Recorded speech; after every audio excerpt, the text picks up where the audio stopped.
Poison types used to be one of the most abundant groups of Pokemon back in the series' earlier generations, especially in Kanto. There wasn't a dark type back then, so you need an evil type? Just slap poison on it and we'll call it a day. The sad part about this is that even though they're technically diverse, the poison type isn't that good. In Gen 5 and before, the fairy type didn't exist yet, and all of the better poison types were good in spite of their poison typing. Please don't cancel me, Arceus poison fans.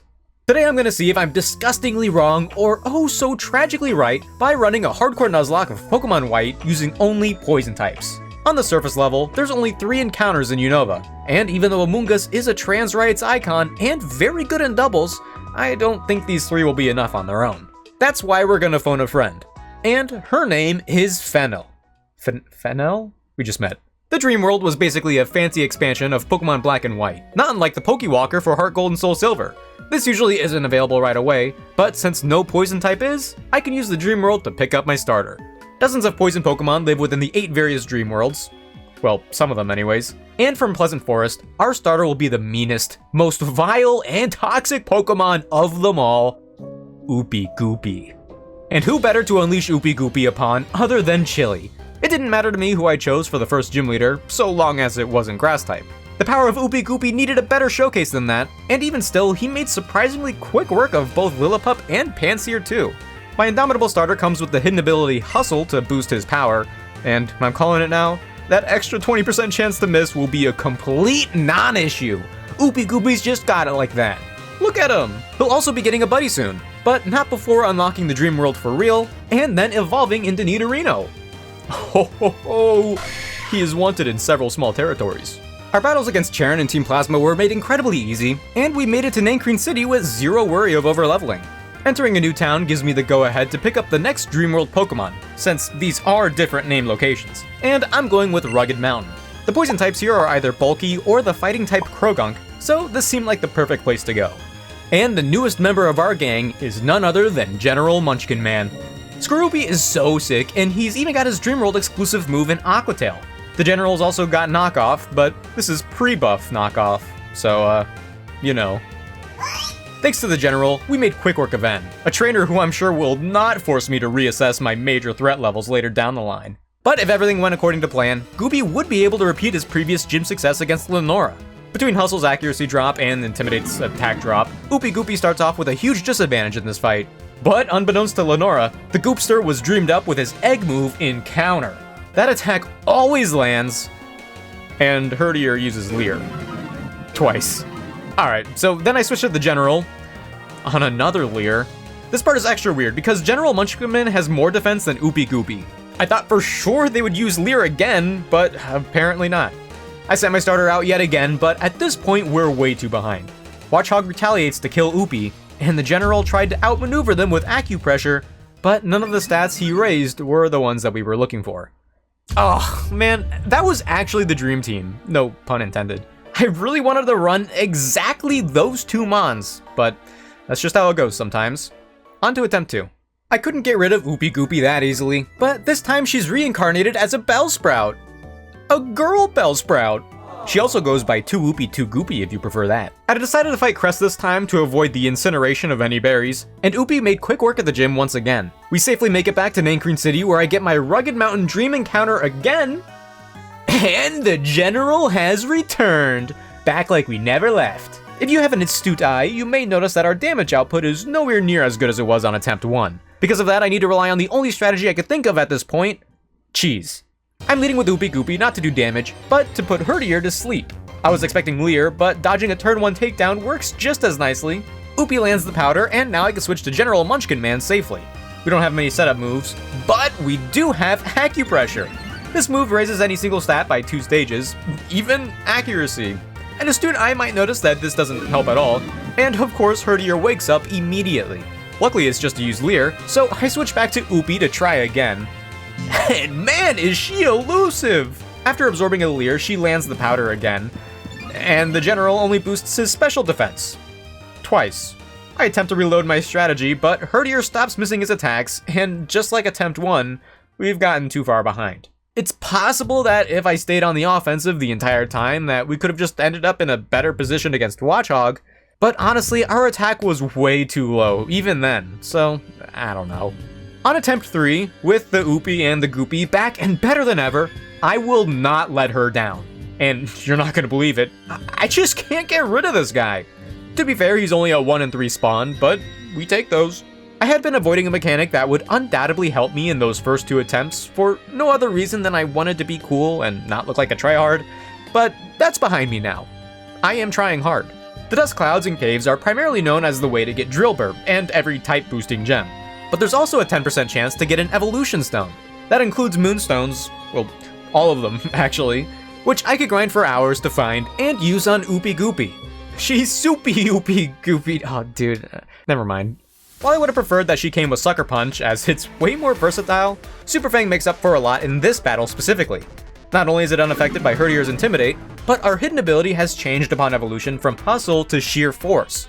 Now only attacks with secondary effects are buffed, and Double Kick isn't one of them. But our accuracy is the same. Thanks to Super Fang and the takedown recoil, Hertier gets taken out in no time, but we have been leered in the process. Thanks to the mid-battle level up, I know Oopie Goopy still outspeeds, so I take this time to use a very valuable Growl. Sadly, this time Watchog does go on the offensive and uses the boosted Retaliate. But Goopy barely withstands the attack. I need to switch now, and with my opponent's attack being so hindered, General Munchkin Man has the opportunity to close this out. You've gotta be kidding me. Nothing much I could do now other than hope for some really weird AI quirk to save me, but Watchog still attacks.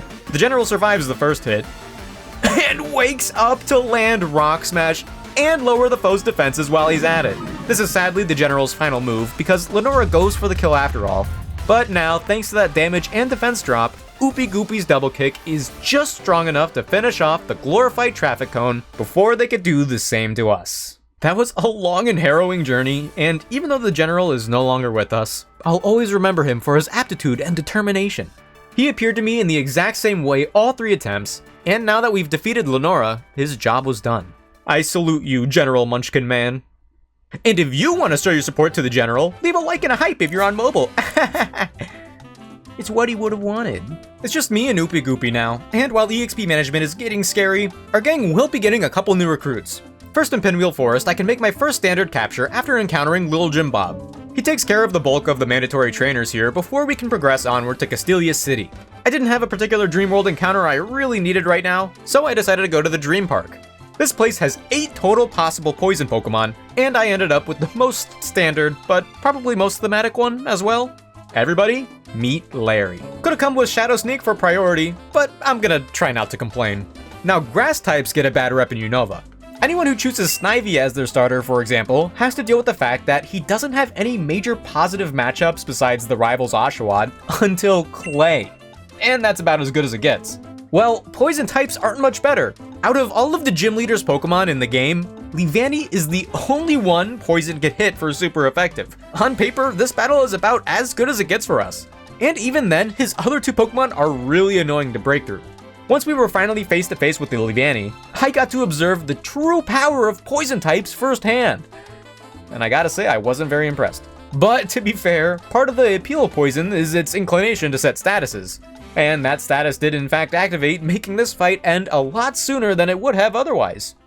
Go gang! And just like that, the Elisa split opens up 2 more spots waiting to be filled. Though I do have Oopie Goopy still, and the Dig TM means that she's finally got a good move that's stab boosted. Either way, we make it to Nimbasa City, and there's only one more Dream World currently available that houses poison types. None of which are necessarily needed for Elisa's fight, but there's one in particular that I really wanted. Gub Gub the Ghastly is great and all, don't get it twisted, but I just lost my one other chance at a poison dark type. Psychic Pokemon are gonna become a huge problem with no easy answer in sight. Well, that is, not counting Senior Beatdown. They truly won't know what hit him. Oh, look at that! End is back and every one of his Pokemon are a problem. If I could take matters into my own hands, I would. But regrettably, that would go against the hardcore Nuzlocke rules. Luckily, at the end of the day, most of his Pokemon are really frail, so even though they all have the potential to slice me up 7 different ways, potential is all it remains to be. Sigilyph is the only real threat, and to keep our momentum going, I have Oopie Goopy land some guaranteed damage after a quick Psy Beam. All according to plan. One of our newer gang mates tags in, and Gub is one of the very few who could even hope to outspeed this monster. So a quick little Sludge Wave nuke does the trick. Beyond that, Scraggy doesn't have Pursuit, so the rest of this team is more or less free to... Woo! Oh, we were dead to a crit, huh? Man, I don't think I'm built for poison monologues. All we can do is end battles quickly if the matchup allows it, or poison stall. But this team isn't even that bulky. We got real lucky there, but I don't know how much longer I could keep this up. In an attempt to avoid the mistake I made in our first try against Lenora, I made sure to evolve Gub via trade right away. I'm definitely losing some style points by doing this, but I need the run to live if I want any points at all. Or something. But I'm still leading with Senor Beatdown. I know the Zebstrika is generally pretty tough to break through, so even though she's the only one who will be affected, this setup is worth it. Not wanting to risk a crit, we leave it at 1 layer and switch in Oopie Goopie. She not only neutralizes Elisa's main strategy of volt switching over and over, but the sheer force boosted critical Rock Tomb helped us keep up the pressure even more. So much so that once we took down the second Emolga, Oopie Goopie retained just enough health to risk a crit and use the super effective dig to finish off Zebstrika. That was only guaranteed thanks to the Toxic Spikes. You know, the future is looking pretty bright for the team. Would you guys believe me if I said I completely forgot about Clay? Most of the time, ground Pokemon are hard counters for poison types, but I wouldn't say this situation is so bad. There's still a little hope in the air. How long has that been there? In addition to the aforementioned evolution of Gub, who is immune to ground types now, Little Jim Bob also reaches his final form just in time. Larry in Senor Beatdown still has ways to go for some reason, but the 4th badge also gives us access to the Windswept Skies Dream World, and this Pokemon is also immune to ground types. Her name is Halloween Joe, and she also comes with Leech Life. But, it's pre-buff Leech Life.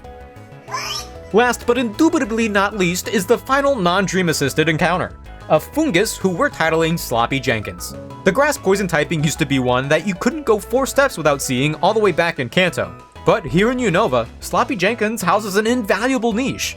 Not only is the grass typing wonderful to have here, but there's another niche later on that requires me to delay his evolution. I hope I don't regret it. Leading with Little Jim Bob is definitely something I do not regret. Clay's opposing Krokorok comes with Moxie instead of Intimidate, so Little Jim Bob's Bug Bite is capable of taking them out in a single moment. Now Excadrill is ready to come out, and we very quickly entered the most important turn of the battle. I would usually anticipate a move like Rock Slide, but given our history with Lenora, it's very likely that Excadrill will opt to set up Home Claws instead. This would be horrible because that single attack and accuracy boost would be enough to obliterate any and all hopes of winning this challenge. The thing is, Little Jim Bob's only attack worth using is Dig, so no matter what, Clay basically has a free chance to set up on their first turn. If they are going for that play, then we need to get some damage in while we can. Thanks to Jim Bob's new horse-adjacent form, he outspeeds Excadrill and burrows underground. And Excadrill whiffs a Bulldoze! Of course! The AI loves their status moves, but they're also in love with speed control. Excadrill takes about half from our dig, as we're made slower right after. I can't afford to stay in anymore, but because they never set up, it's safe for Oopie Goopie to come in and fight. Rock Slide was all but guaranteed, and it appears that we even got a minimal roll. This means that there's exactly a 1 in 16 chance that a non-boosted Bulldoze will kill us here. But they just use Slash anyways. Ouch! Oopie Goopie's dig does them in, and in the last matchup, Sloppy Jenkins does his thing. Oh, look at him! His HP stat is so high because I shoved hundreds of stat-boosting feathers into his mouth that I found on the Driftvale drawbridge, but never mind that. One of the scariest battles of the challenge is finally behind us. If you hadn't noticed, a really cool thing about poison types is that they don't get many coverage moves. Unless you're a Nidoqueen or a Gengar, you're pretty much stuck with what you learn on level up. And even then, those good coverage moves don't really come until later in the Unova, because this place likes to keep things balanced. Bleh. All that is to say that I have picked up a few decent TMs by this point in the game, but sadly Return is my best one. The Scalds and the Volt Switches are unlearnable, so I've decided to dig a little deeper. One of the other few TMs that we've picked up is Thief, and many of the worthwhile held items are being hogged by wild Pokemon. How selfish! So before I go on to challenge Skyla, I take a moment and backtrack and begin our hopeful and heathenous heist. We've got the Pasho, Rindo, and Aka berries from the Elemental Monkeys, Hard Stones from Roggenrola, Expert Belts and Black Belts from Sock and Throw, the Poison Barb from Venipede, and perhaps the biggest value items we'll get from any heist, Citrus Berries from Audino, and Black Sludge from Trubbish. They'll be calling me the Robin Hood of Pokemon at this rate. Did you guys know that wild Pokemon hold 99% of all held items in a typical playthrough, yet only make up for 1% of the total battles? Just a little food for thought if you think what I'm doing is unethical. Anyways, fast psychic types like Skyla's Swoobat are very detrimental to just about any strategy I could come up with using a team like mine. Just like N's Sigilif, they are very good contenders for ending the run. But while I lost my chance to get any dark types, I still have Gub, and he's learned Shadow Ball just in time. Unsurprisingly, Swoobat was taken out with a single blow, and her other 2 Pokemon weren't very far behind. This is all enabled by Sludge Wave, which I wouldn't normally have access to, but Dream World moves are pretty good, what can I say? And now that the level cap has been raised to level 39, the 2 Mono Poison Poke Cousins are finally able to evolve. But Senor Beatdown evolved at level 36, while Larry evolved at 37. I almost didn't notice the similarities between these 2 Pokemon. Game Freak are so subtle. And now we can really unleash the beatdown. The double layer of Toxic Spikes is only going to affect one of Bryson's Pokemon, but that's all we need. After setting the table, it's time to eat, and the ice cream could only last so long. Was that good? Rate that previous line 1 out of 10 in the comments below. Beartick is a powerhouse, but could only last so long after being poisoned, and Cryogonal was just really fumbled by the balancing team. Like, I feel so bad. Team Plasma got dangerously close to fully realizing their plan, but I have stuff to do, so I make my way to Opelucid City. Blocking my way is the final Bianca battle, and while I've been skipping over her and Sharon for the whole run, I do need to tread carefully with her Musharna in the back, who's almost as scary as can be. Unlike with Skyla, I can't lead with Gub because Bianca's got her crunching Stoutland out first. We're playing the long game, so I'm actually leading with Senor Beatdown again to use Toxic. And apparently poison types aren't guaranteed to land Toxic in Gen 5. Good to know. This normally wouldn't be so bad, but Stoutland basically got a free turn to use Workup, and then continued to use it. Little worried about that. Once we landed Toxic, I then used Toxic Spikes to hinder the Musharna in the back, but Stoutland continued to set up. Eventually she got to +4 in attack, and Senor Beatdown had only brought her to the yellow. Fortunately, I know that we outspeed him, so it looks like we just barely skated by. Except Stoutland lived on 1, and they used their +4 high roll Retaliate, which snuffed out Senor Beatdown, basically right after she evolved. Gub just took it from there.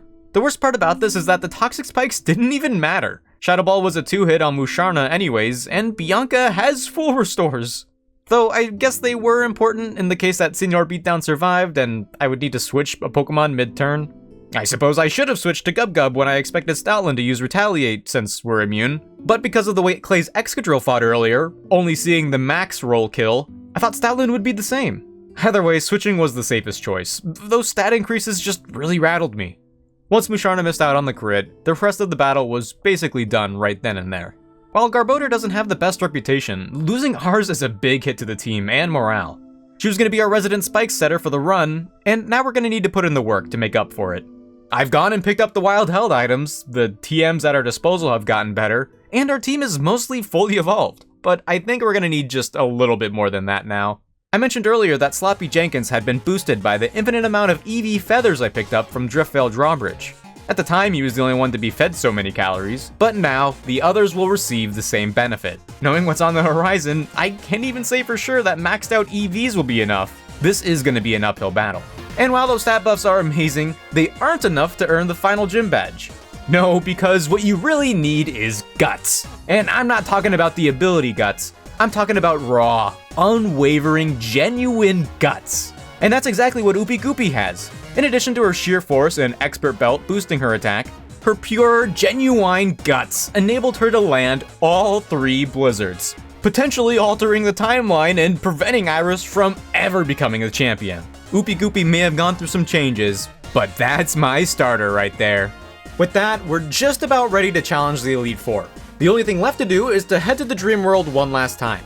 Plenty of items can be obtained here that I couldn't get anywhere else, but more importantly, the Sparkling Sea is unlocked.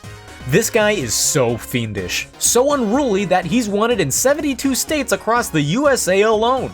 I don't even know if I'll be able to contain him, which is why he's getting the name that could only befit such a demon, Evil Larry. Aside from a pretty simple rival fight, most of the trainers on the way to the Pokemon League aren't too scary, and the ones who are scary are optional. Actually, there's only one mandatory route trainer from Route 10 all the way through Victory Road. Because of that, we've made it to the League in no time. Now that we're here, I finally evolved Sloppy Jenkins at the level cap of 50 so that he has Spore on standby, and the same goes for Evil Larry, who can now use the slightly more powerful than Sludge Bomb move, Sludge Wave. Yes sir, the Elite Four is in for it. And if I had to send them a message before our showdown, it'd be something along the lines of, "You better not mess with my gang, or you'll be messing with Oopie Goopie, Lil Jim Bob, Gub Gub, Halloween Joe, Sloppy Jenkins, and worst of all, Evil Larry." I thought the ghost type Hex would come in handy, but upon further inspection, this is pre-buff Hex. So actually, never mind. Regular old Larry unfortunately couldn't get squeezed in, which is too bad because I'm sure he'd put in work. But for the moment, I'll be keeping him in the PC. Because this team is ready to win this now. As always with the later generations, until Scarlet and Violet for some reason, I could choose the order of the Elite Four challenge. Going from easiest to hardest means we'll be starting with Grimsley, whose fight is a classic case of, my Pokemon just better. Something of a double debut takes place, and Halloween Joe finally gets time to shine with a Flying Gem boosted acrobatics. Evil Larry has a similar idea and wins his matchup just as easily with a Water Gem boosted Surf. You just couldn't let Joe have this, huh? Lil Jim Bob does the same to Liepard, and good ol' Oopie Goopie handles the ace Pokemon Bisharp. We probably didn't need the Sheer Force to boost Earth Power, but it didn't hurt. Shauntal is second, and it's more of the same for my surprisingly capable Capsule Beasts. Oopie takes the lead and gets her KO in 2 attacks, and because she baits Earthquake from Golurk, Gub Gub can make her entrance as she still has Levitate. A Spell Tag boosted Shadow Ball not only takes out the Ancient Iron Giant, but also Chandelure too. I was a little worried about that one, but the mid-gauntlet level up made it incredibly likely. But against Jellicent, yeah, Gub Gub doesn't quite have it like that. Instead, I once again unleash Evil Larry. His special defense is so astoundingly good that it's completely safe to Toxic Stall while we recover with Black Sludge and Protect. It definitely helps that Jellicent doesn't have Psychic too. I originally kept Toxic Spikes on the loadout instead of Toxic to handle a later fight, but getting the status here and now was the more reliable course of action. Our path to victory is a little more touchy against Marshall. Halloween Joe may be able to barely take out his throw with a single acrobatics, but his Sock is out next, and with the help of the Sturdy ability, he's able to survive the hit. Sock always retaliates with a Stone Edge here, so this is one of the 2 crits that we'll be risking in this entire Elite Four. Halloween Joe needs to hold out just this once, and Sock managed to get the liver shot. Man, great job Halloween Joe, you were more than enough. Oopie Goopie's got surprisingly workable bulk, and while Sock heals, he could do nothing in the face of our queen. Believe it or not, Conkeldurr is no different. He's also got Sheer Force, but that only makes Retaliate weaker? No secondary effects with that ability, but what was the thought process? Me and Chow will undoubtedly go down just the same, but I take this opportunity to give Sloppy Jenkins some time in the spotlight. He was meant to enter earlier, but Oopie Goopie was just doing so well. Also, by sending out Sloppy Jenkins here, he'll be getting enough EXP to level up before the final Elite Four trainer. I don't plan on using him in that fight, but it's a scary one, and anything can happen. You see, from even before the start of this challenge, Caitlyn and her sleepy psychic types have been a threat that's been lurking in the back of my mind. I've had a few run-ins with some Pokemon to give me a sneak peek at how this matchup would go, and crits were being risked left and right. I was so stoked to pick up General Munchkin Man all 3 attempts, who would be a phenomenal counter once he evolved and gained the Dark typing. Missing out on my only other possible Dark type in Stunky made my heart sink, and if nothing else, I could have set up 2 layers of Toxic Spikes with Senior Beatdown, even if it meant a forced sacrifice. I could still do that with Evil Larry, but going into this with 2, now 3 deaths, I couldn't afford that anymore. Now we can only rely on a little bit of RNG to pull us out of this, and we all know where that usually gets me. While I didn't get Stun Tank from the Spooky Manor, I did get Gub Gub. His ghost typing doesn't do anything for us defensively, but with some EVs and a spell tag, there's a chance. This thing is a living, breathing, bulky nuke, and the very first hurdle for us to overcome. But Gub Gub gives her Shadow Ball a little extra oomph, and defeats Caitlyn's first Mon. I was really hoping she'd send out her Pokemon in team order, because they all just have Psychic and Sigilif would be a guaranteed kill, but instead we're facing down Musharna, who's even bulkier. If we don't take her down right now, and she gets a crit, then I will have no one who can consistently check Sigilif or even Gothitelle. Halloween Joe was my speedy backup. As I figured in my poisonous heart, Musharna held on even after we were leveled up to 52. And she retaliates with Psychic. But Gub Gub toughs it out. No critical hit! Caitlyn wastes her time healing, and we either keep getting low rolls or the one shot was just never possible without Toxic Spikes. Either way, they've lost their tempo, and it's only a matter of time before Musharna goes down. Sigilif finally joins the fight, but it's too little too late, and they go down just as easily. Which brings us to Gothitelle. She may not be as bulky as Musharna, but this is still a damage roll, meaning we've just had to power through one last turn. Making it out of the fight is one thing, but I would much rather leave it with Gub still intact. And it looks like my dream has come true. Gub barely one-shots Gothitelle, getting us a deathless victory over the scariest trainer of the run. On paper, I may be over the moon that we've made it to the final fights with a full team of 6, but no matter what challenge you're running, the N to Ghetsis back-to-back has always been a huge problem. And that's still true in today's challenge. Surprised? Making it out of the Elite Four is a huge accomplishment, and honestly I would be satisfied ending the run right then and there. Probably because it would mean I won, but that's besides the point.